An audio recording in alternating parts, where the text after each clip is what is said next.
I always taught my kids, you've got to do what you love. If you're not doing what you love, you're going to be unhappy. If you're doing what you love, it's not a job, and the rewards will come.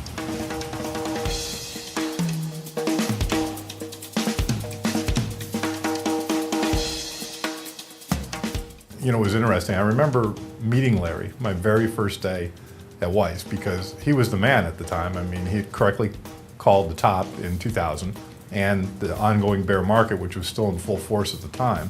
And so, I mean, everybody looked up to him, looked up to Larry with just awe and respect, you know. Well, initially, I was hired by Larry Edelson back in 2002.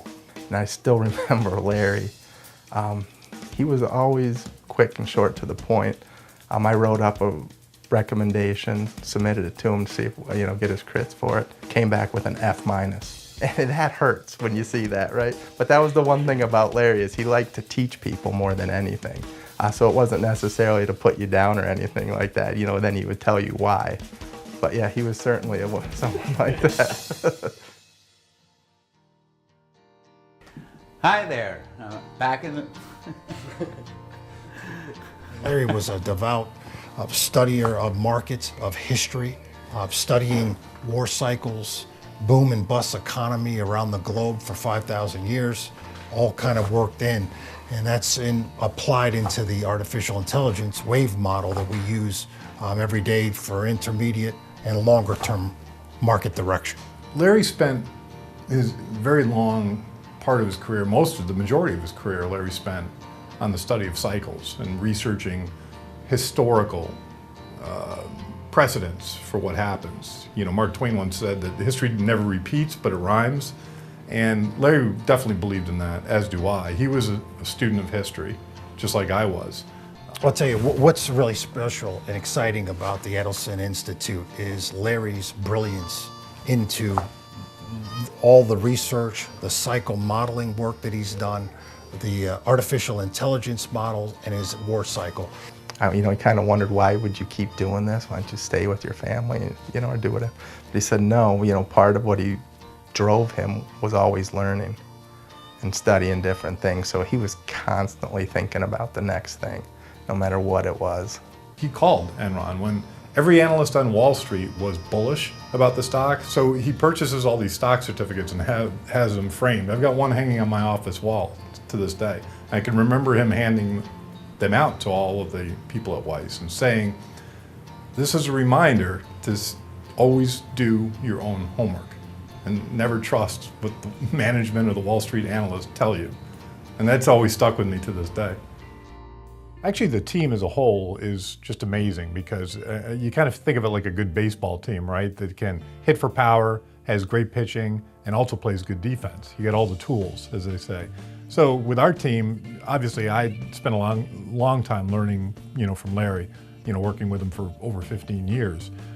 For David Dukevich, he's been here a long time. First started at Weiss Research back in 2001, just a little bit before me, as a matter of fact. Dave Dukevich is a chartered financial analyst, and there's only like 120,000 in the entire world that hold that distinction. But the great strength that Dave brings to the table is fundamental analysis. I mean, if you want a guy who can tear apart a balance sheet in like 10 seconds and tell you, what are the hidden strengths and weaknesses of a gold company, how's their debt, their cash flow situation look, are they gonna, be able to lower costs, or are they gonna end up seeing their costs go up? Dave's the guy for that. John Isaacson, same thing, but different skill set. He's, again, got deep experience. He started originally here at Weiss back in 2002 as well. He's a technical analyst. In fact, he's a chartered market technician, or CMT, which is sort of the CFA equivalent of somebody who reads charts all day. But John really takes it to another level. I mean, he's got, I don't know when you were at his house, did he pull out like his Fibonacci ruler and stuff like that? Like, he's got total geek things that computers do now, but he still can manually do it. A lot of the pitchfork analysis we do to set support and resistance levels and upside price targets and stop loss points, John contributes tremendously to all that. Mike Burnick, great leader, You know, he's a wealth of experience in all kinds of asset classes. Mike trades probably in his personal account more than anyone else in the office. So, I mean, he follows the markets just like the rest of us do, constantly looking at things. Another unique ability, I think, of Mike is his ability to really simplify pure catalyst in communicating ideas. So we have the research meetings in depth, beating up the tires on different investments or trading ideas. And he can really kind of boil that down and communicate it in a simple, succinct kind of manner. When you mix it all together, it's just a great team. You know, we can pretty much do it all. You know, hit for power, play good defense, steal bases, and we got strong pitching.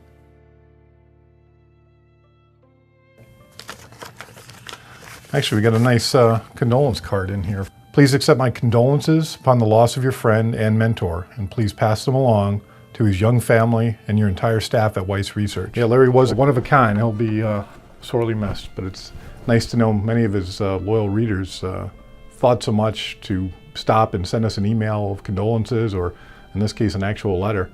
Yeah, he was well loved, one of a kind guy. Yeah, a little like choked up. I'm like, Larry, you know, I think that I appreciate your honesty. You're a true one-of-a-kind guy. I admire your conviction and your study into the markets. I've learned a lot from you, and I thank you. I'd say thank you for all the time you spent tutoring us, and we're going to carry on your work and carry on your legacy. I would say thank you more than anything. I mean, he's really helped my career, helped my learning more than probably anyone in the industry. He's been a mentor more than anything, and he was wonderful to work with. I mean, as much as, you know, telling you stories about how he'd give you some pretty harsh critique on your things, I think what he loved to do was help people and explain why he doesn't agree with you. But, you know, he can be a little harsh at times, but I think that was all part of who he was. I'd like to do more as I get older, enjoy more things, but the markets are pretty demanding. It's hard for me to find time to pursue other hobbies. I guess at some point in the future I'll be able to.